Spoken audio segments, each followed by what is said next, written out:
और जो लोग समाज में दबे कुचले और वंचित हैं, आज उनको मौका आखिरी है कि वो अपनी पहचान को इस देश में बचा सके। ये आपके कैसे हो सकते हैं?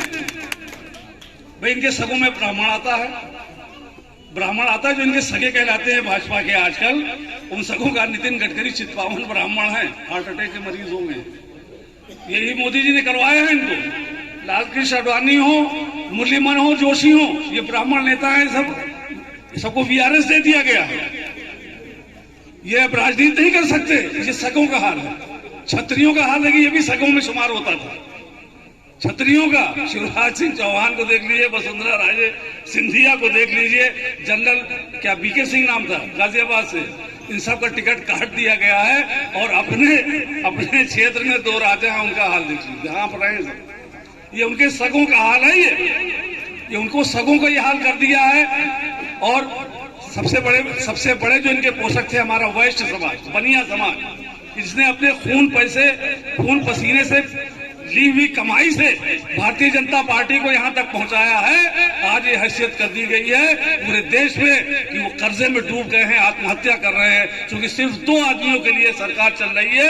अगर ये चुनाव जीत गए तो वैश्य समाज इनके यहाँ मुलाजमत करता हुआ दिखाई पड़ेगा। इनकी मॉल में अडानी और अंबानी के दुकानदारी नहीं कर सकता। ये कोई ऐसा सगा नहीं है जिसको इन्होंने ठगा नहीं है। तो आपके और हमारे कैसे हो जाएंगे? पूरी ताकत ये लड़ाई केएल शर्मा जी की नहीं है, ये लड़ाई कांग्रेस की नहीं है, ये लड़ाई गठबंधन की नहीं है, ये लड़ाई संविधान को बचाने की है। ये हमारी और आपकी लड़ाई है। ये बेरोजगारों को रोजगार देने की लड़ाई है। ये लड़ाई महिलाओं को, बहनों को सम्मान देने की है। ये लड़ाई गरीबों के दो जून की रोटी का इंतजाम करने की है। ये किसानों की लड़ाई है, उनको न्यूनतम मूल्य मिले उनके उपज का। ये लड़ाई हमारी और आपकी। ये झूठे हैं, ये तो झूठ बोलने ही को समझते हैं राजनीति है। मोदी जी का हाल ये जब अपने आदमियों के बीच में आते हैं तो राहत इंदौरी का शेर याद आता है कि सरकारी ऐलान हुआ है, सच बोलो। सरकारी ऐलान हुआ है, सच बोलो। और झूठे ने झूठों से कहा है सच बोलो।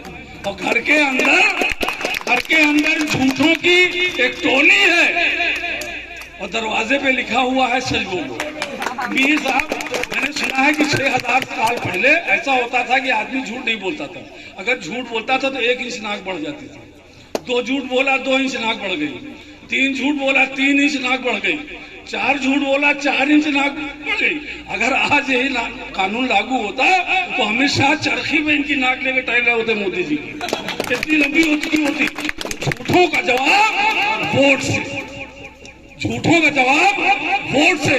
आप लोग अगर तय करके आए हैं, मन से आए हैं, सारे इंडिया गठबंधन के लोग, अगर दिल में है कि ये लड़ाई हमारी है, और अगर नहीं दिल है तो कतई हमारा साथ न देंगे। और अगर दिल से आप लोग आए हैं तो दोनों हाथ उठा करके गुलाम अहमद मीर साहब को विश्वास दिलाइए कि अमेठी से जमानत जब्त भारतीय जनता पार्टी करा दी जाएगी।